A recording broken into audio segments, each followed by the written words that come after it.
Graça e paz, meus irmãos. Hoje nós vamos estudar a parábola do bom samaritano que está no livro de Lucas, capítulo 10, a partir do versículo 25. Uma parábola que já se tornou parte da nossa cultura e de nosso vocabulário. Você já observou o quanto é comum encontrarmos hospitais e instituições de caridade usando esse nome? A parábola do bom samaritano ou bom samaritano? Até composição musical e hinos já foram feitos com base nesta parábola.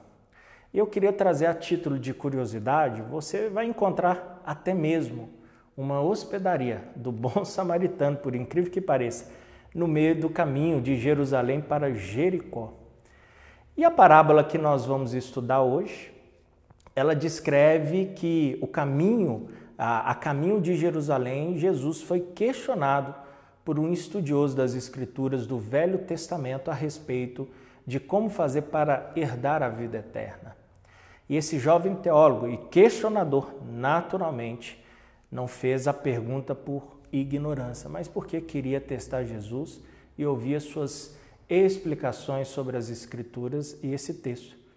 De forma esperta, ele se dirigiu a Jesus chamando-o de mestre, reconhecendo assim a sua autoridade em assuntos religiosos. Ele esperava de Jesus uma resposta para uma pergunta muito comum, mas em vez de responder de forma comum a esse rapaz, Jesus, aquilo que ele estava esperando, ele dirigiu-se à resposta e fez uma pergunta: o que está escrito na lei? Mas rapidamente o rapaz respondeu citando os 2 mandamentos ligados pela palavra amor. Amarás o teu próximo, o Senhor teu Deus, e amarás o teu próximo como a ti mesmo. E Jesus lhe afirmou: respondeste corretamente, você respondeu muito bem, meu jovem, faz isso e viverá. O jovem que era conhecedor da lei perguntou a Jesus: quem é o meu próximo, Jesus? Jesus queriam que essa conversa, eles queriam que essa conversa chegasse a esse ponto fundamental: quem é o meu próximo? Jesus levou a conversa para isso. Mas nós precisamos compreender o porquê Jesus quis chegar a essa pergunta. Então, o contexto de vida deste e do outro judeu é que eles viviam num círculo. No centro era somente eles. Eles viviam cercados por seus parentes mais próximos. E, finalmente, pelo círculo daqueles que proclamavam a descendência judaica e que se tinha convertido ao judaísmo. E a palavra próximo tinha um significado de reciprocidade. Ele é meu irmão e eu sou irmão dele. Assim se fecha o círculo do egoísmo entre os judeus. Suas linhas tinham sido cuidadosamente traçadas a fim de assegurar o bem-estar dos que se achavam dentro e negavam a ajuda daqueles que estavam fora do círculo. Por isso que Jesus quis chegar a esse ponto. O jovem estudioso de teologia que questionou Jesus não via qualquer problema com relação ao primeiro grande mandamento: amarás o Senhor, teu Deus. Mas o amor a Deus não poderia ser expresso separado do segundo mandamento, que é amar o teu próximo como a ti mesmo. Ele via um problema no segundo mandamento e fez a pergunta, esperando que o próprio Jesus apresentasse os limites da lei. Mas Jesus se recusou a responder diretamente e fez disso e aplicou o princípio da regra áurea: como quereis que os homens vos façam, assim fazei-os vós também a eles. Lucas 6:31. E contou a história do bom samaritano. Ele queria que o seu ouvinte lhe perguntasse: quem eu devo tratar como o meu próximo? E aí, meu irmão, Jesus, ao terminar a história do bom samaritano, perguntou àquele jovem: qual destes 3 te parece ter sido o próximo do homem que caiu nas mãos dos salteadores? O jovem teólogo que teve que dizer, o que usou ali, logicamente, de misericórdia para com aquele, Em outras palavras, o samaritano provou ser um irmão do homem ferido. E Jesus lhe respondeu: vai você e procede de igual maneira, de igual forma.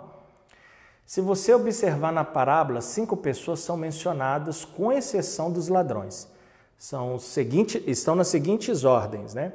O homem assaltado e ferido, o sacerdote e o levita, o samaritano e o dono da hospedaria. O ponto central não é tanto o homem à beira da estrada, aquele caído, embora ele seja o objeto de atenção do texto. Depois de roubado, ele foi primeiro negligenciado, mas depois cuidado com bondade. O objetivo da história não é o sacerdote, nem o levita ou o dono da estalagem. A figura central é o samaritano. Ele é o autor, o agente, o principal personagem. Por isso a parábola é chamada a parábola do bom samaritano e não a parábola do homem que foi assaltado e ferido no meio do caminho. O homem ali ferido é uma figura do rosto, uma figura completamente sem rosto, onde não conseguimos saber sua ocupação, nacionalidade, religião ou raça. São ignorados pelo próprio texto. Talvez, sem suas roupas, o homem não pudesse ser identificado pelo sacerdote, pelo levita ou pelo samaritano. Resumindo, a identidade do homem, ela não importa. Ela faz apenas um papel do próximo, e como se fosse um vulto ali no texto. Já o sacerdote e presumidamente o levita, eles estavam a caminho da sua casa, vindo talvez do templo em Jerusalém, mas pela lei estavam impedidos de tocar em um defunto. Se transgredisse essa regra, estariam criando embaraços para si mesmos. Do ponto de vista social, se tornariam impuros.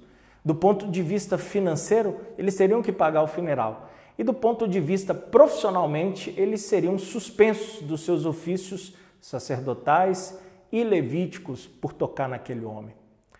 Na história, o homem estava vivo e por isso não havia desculpa convincente a ser apresentado pelos religiosos.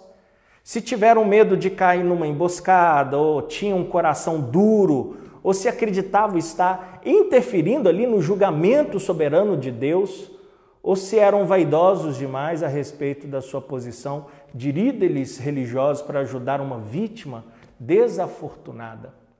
O fato é que nenhum dos dois, nem o sacerdote e nem o levita, mostrou com aquele homem que estava caído misericórdia.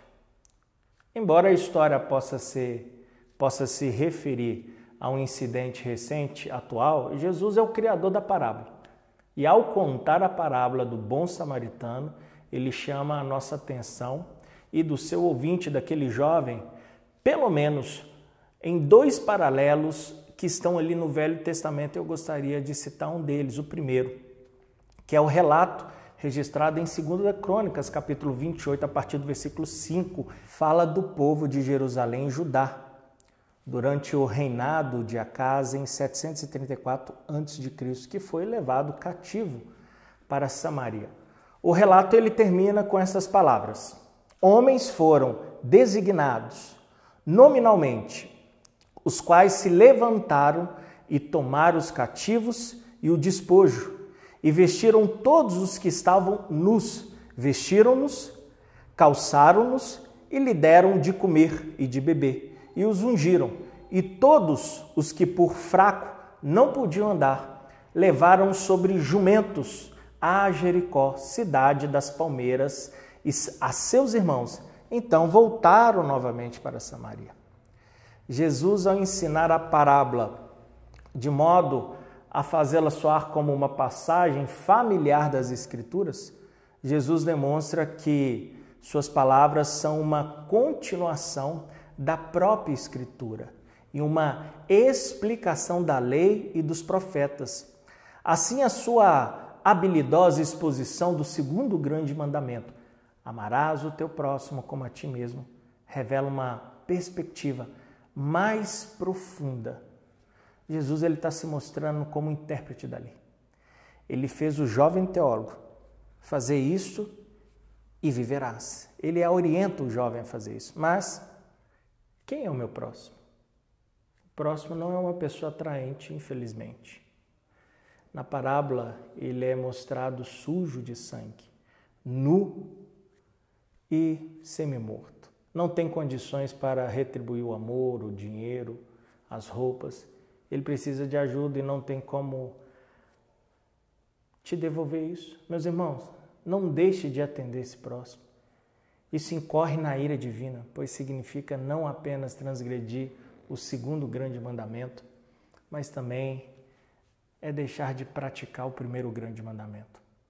A parábola do bom samaritano, ela é atemporal. Nós podemos ali substituir ocupações, nacionalidades, e nada mudaria desde o dia em que Jesus ensinou a parábola. Portanto, a parábola não é uma história sobre alguém que simplesmente praticou uma boa ação. Ela é uma denúncia contra qualquer um que tenha erguido grandes barreiras protetoras e construído com ela um grande abrigo. Amarás o teu próximo como a ti mesmo. É uma ordem que alcança além do nosso círculo de amigos e companheiros cristãos. É um chamado para que nós venhamos mostrar misericórdia aos desafortunados que estão pela estrada de Jericó. É um clamor às nações desenvolvidas para que atendam ao sofrimento e à pobreza sem fim experimentados pelo povo de países subdesenvolvidos. Eu gosto muito da interpretação de Agostinho sobre esse texto do bom samaritano. Ele faz a seguinte observação: o homem espancado e assaltado é Adão. Os ladrões são o demônio e seus anjos. O sacerdote e o levita são os sacerdotes e ministros do Velho Testamento. O samaritano é Jesus. O óleo que foi usado e o conforto e o vinho, a exortação ao trabalho. A hospedaria é a igreja. E as 2 moedas são um mandamento para amar a Deus e ao próximo. E o dono da hospedaria, Agostinho compara ao apóstolo Paulo. Então, a mensagem que Jesus ensina através da parábola se resume à exortação feita àquele jovem teólogo que procurou e provocou a história. E Jesus fala: vai e procede tu de igual modo. Na linguagem de Tiago, tornai-vos, pois, praticantes da palavra e não somente ouvintes, enganando a vós mesmo. Tiago capítulo 1, versículo 22. Que Deus te abençoe através desse estudo da parábola do bom samaritano e que isso possa trazer edificação para a sua vida. Espero você. Deus abençoe.